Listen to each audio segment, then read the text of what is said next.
Okay, so, hi guys, welcome to Download. Thank you. And obviously, I mean, it's quite a big occasion for you, because not only was it, were you able to play Download for the first time, but it's your first show outside of the Isle of Man. Yeah. So, Well, how does that feel? How did it come about? we went away to record an album. We got a grant from the Arts Council over on the Isle of Man to go and record an album. We travelled to Southampton to record an album. We didn't expect anything from it. Recorded this album and it came back mixed. And I think Easy Life heard it, and they just were so enthusiastic in getting us up on it, And it all just kind of. We were talking about it with one of the bandmates, Chris, before, how it all just happened so fast and we skipped so many steps, and now that we were just ended up on this stage and Download. It's kind of crazy. It kind of came about like that.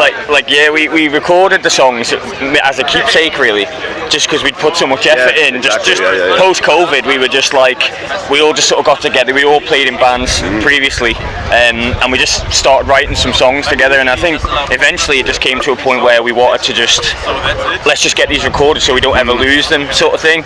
And we were just going to throw it out ourselves on Spotify, just as a bit of fun, hopefully get some gigs out of it. And like Chris said there, Easy Life just kind of just picked it up and said, don't release it yourselves, let us do it for you. And next thing, we're kind of standing here. So yeah, we're very thankful to a lot of people. So yeah, that's it. It's just it's this right now, what we're doing right now. You know what I mean? From that point of just practicing in a room to jumping. And we weren't even trying to do anything with it, realistically. No, it was it was like, let's get this and we can listen to this when we're old and enjoy it. And now we're here. It's just crazy. It's crazy. And how did you find your set? The set? The RIP? Yeah, it was in the RIP, the Courtyard. It's a good little stage, that, isn't it? We again, we didn't know what to expect. We did some good searching online before just to see what it was like, and like I said, just to be playing it, we were just kind of like, it's kind of crazy that we were on the stage, really. But it was great. I think it was quite well received. I think the sound was great on the stage. Like, we were really impressed with the whole setup, to be honest. I thought it was great. There was a kind of mix of weather. So just before we got on, the rain stopped, and then it went dead humid. So it was quite hot on the stage, it was a bit muggy, and all in all, the experience was incredible. All the bands that were playing on that stage as well sounded so good. We had no idea, because we were like, there's such a varied bag of different styles. Mix, there was. But when you're watching them, it's just like, these bands. But I think out of all the gigs we've played, maybe that's probably the best one so it's far, up there for sure. Like I said, that's our fifth gig as a band. First in the UK, but fifth as a band. So we were very happy. Definitely. And it is quite a big jump as well, because most bands wait years to even get a chance to be on Courtyard stage in the sure. area. And like, it's your fifth gig. I know, and they asked us to play as well. We never put any feelers out. They came to us and said, would you like to play it? And we were like, cool, we'll play. It was great. Yeah, that's good. So if you had to give our viewers one song from Silo to perfectly sum up your sound, what would it be and why? Should we do one each? Yeah, go on. You want to go first? You got one? To sum up Silo, I would say it's probably like one of my favourite songs off the album. It's called Lucid. Because it's one of our earlier songs from when we started writing, and it's got the signature, the chords, and it's got it doesn't. That was a bad one, actually. No, it's got a lot. It does have a lot. That song is almost like a big culmination of the album at the end. It's like the last song on the album before the acoustic track. You'll know this. I would probably say Crawl in a Bottle, which was the first single we released. We released that as the first song, which was, funnily enough, because it was one of the last songs we wrote for the album, actually. But that, I would say, is the sort of sound we were trying to hone in on, even though there was a lot more heavier style tracks on the album.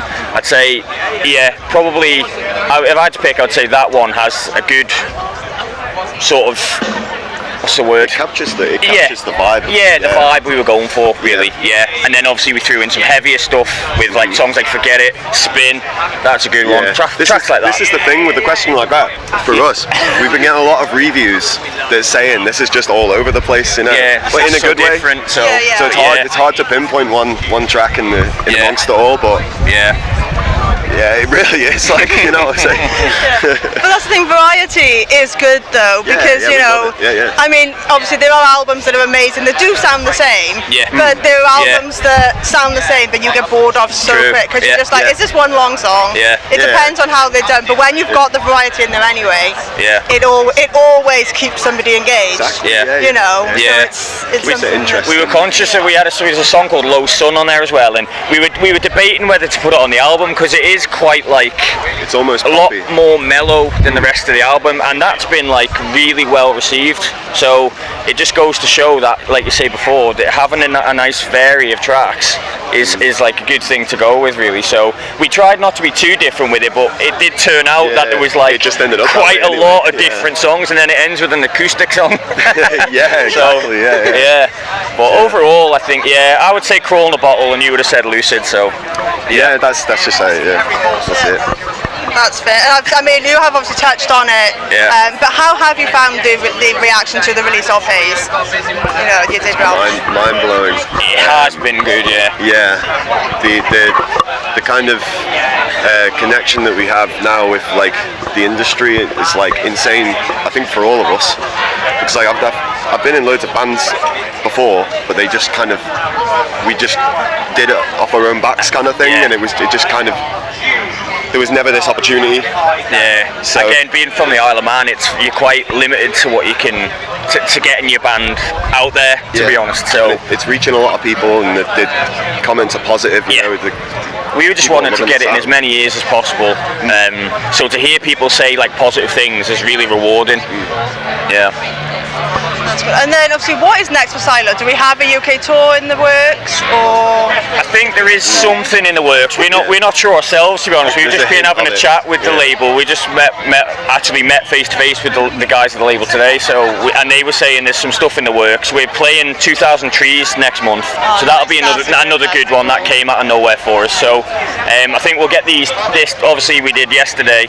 We'll do Trees in July, and then we'll sort of wait to see what happens. But we're looking to get on some tours and some good shows. It looks like there's a hint of like that coming hopefully that's the next step we want to take. It's all starting. It's starting. We're all like 35. And we're mid 30s, so late, you know. 10 years ago would have been perfect. But it's still perfect. But you know, I mean, they're a band still playing in their 70s, in their 80s. Exactly. Even, so you know, you're not even halfway there. No. Plenty of time. Would you like to play a game as well, just to make it a little bit different? So we've got 20 questions, but what we'll do is we'll ask you to pick a number, and each number is a random question. Right. Okay. Some are music related, some are just random. Okay. So do you want to pick a number? I'll go for is it 1 to 20? Yeah. I'll go for 20, please. 20. What Hogwarts house would you be in, and why? I'd probably be in. So you got Gryffindor, Slytherin, Ravenclaw. Probably Ravenclaw, because I was with my friends last week, just chilling in the back garden, and we all kind of like, everyone's got like a certain like look of an animal, you know. We've got having this conversation, and I was apparently like a rat. My friend was also a rat, and then I was like, but people do look like birds as well. So I would say I look kind of like a bird, but I don't know. Maybe Ravenclaw. More of a rat, isn't it? So Ravenclaw. So I love birds as well, so it's got to be Ravenclaw. Fair. What about your house? I'd go I always thought Slytherin was cool. Going against the grain. I was a Draco Malfoy fan in Harry Potter, so I would have chose Slytherin with the sorting hat. Or maybe the hat would have chose me. But you can also make a choice with the hat as well. Yeah, that's true. Yeah. I mean, I did get sorted into Slytherin on mine as well, so you're not alone. Probably the coolest one out. Slytherin, that was the one. trying to pick a number? 11. What's the most bizarre thing you've seen from the stage? From the stage? Yeah.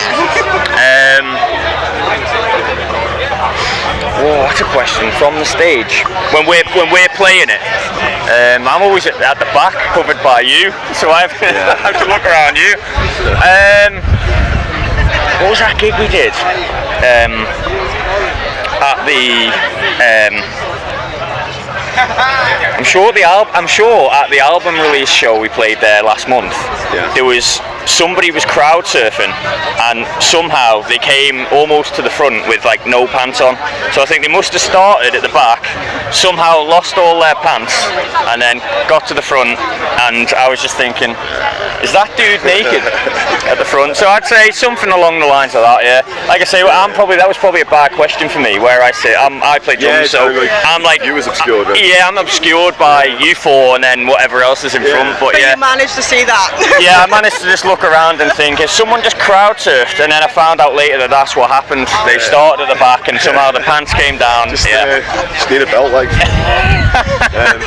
Can I answer that one as well? Yeah. Because I remember one. It's not bizarre so much, but it is kind of bizarre. Because what was he thinking basically? So I was on tour with a band previous to Silo. It was called Our Final Hour. The band I was in. We were in the Netherlands, and we were playing this show. And he got really loose and went over to the sound desk, stood on it, and poured a beer over his head and just shorted the whole desk. And the guy got really pissed off. And it shut the gig down. And that was a bit of a trip to watch. Yeah.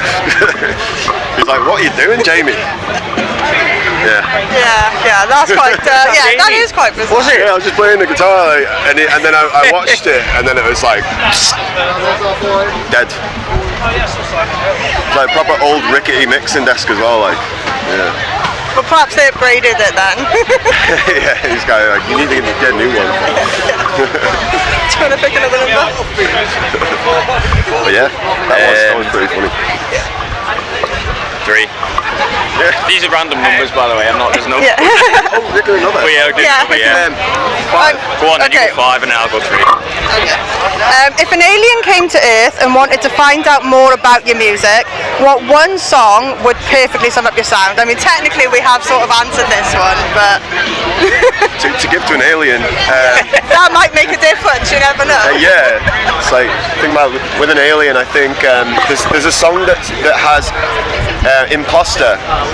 Imposter would be a good song because it switches up between the harsh vocals and the singing vocals. And someone told me there's a guitar section in there which sounds like a UFO. It's like a guitar bend, so that would Might make you feel at home. Yeah. So Imposter, I think, for the alien, for sure.